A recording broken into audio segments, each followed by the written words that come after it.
family अहिले चाहिँ म चाहिँ यहाँ केटाहरू आएर रहेछ जाल थाम्न अहिले हामी चाहिँ बगैँचामा छु केटाहरू बसेको ठाउँमा चाहिँ अब पुग्न लागेको छु बाटो त लास्टै रहेछ यार झ्याडी झ्याडी यार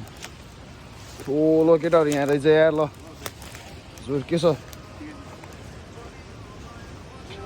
वा केटा त दामी रहेछ सुतेर जो को यहाँ सुत्ने चिल केटाहरू हो सोल्टे वा हजुर केटाले मिठो बाले रहेछ ल आएको यार ओ दाउरा कहाँ खोज्यो केटाहरूले दाउरा कहाँ खोजेको केटाले व्यवस्था त मिठो ल्याएर रहेछ ल यार अहिले त खतरा आयो ल लगाइ हामी चाहिँ अब हेप्सन लाग्यो है त अहिले कति 11 बजे यार कोही यहाँ सुत्दैछ ल हामी चाहिँ आगो बालेर टक्क सुत्न लाग्यो सब व्यवस्था गरेछ भने सुत्ने अब हामी चाहिँ एरिया टक्कै सुत्ने व्यवस्था मिलाउनु पऱ्यो कि यहाँ एरिया बिचमा सुत्ने त्यता त यहाँ सुत्दै रहेछ ल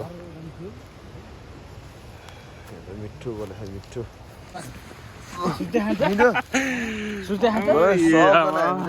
सबजना हामी पनि है मिठो भाइब्स आइरहेको छ दुधी खोलाको तिरमा ठुलो भाइ कहाँ गयो यार आइज है मिठो बोलेर ल फ्यामिली हामी चाहिँ अब चाहिँ खोलातिर लाग्यो है त आगो मिठो भइरहेको थियो हामी खोलातिर लाग्यो बिहानको त्यही 6 बज्यो उज्यालो भएर चाहिँ हामी चाहिँ खोलातर्फ जाँदैछौँ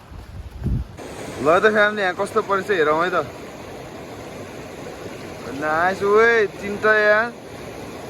3टा 4 5 कतिवटा पर्यो मिठो परेछ त यहाँ त यहाँ बङ्गटले खाइदिन्छ कि 2 4 6 7 8वटा पर्छ यहाँ बङ्गटले हाम्रोमा चाहिँ झुल्को जाल थापेको बब्बाल चाहिँ बब्बाल असला करङ्गा सब मिस्कट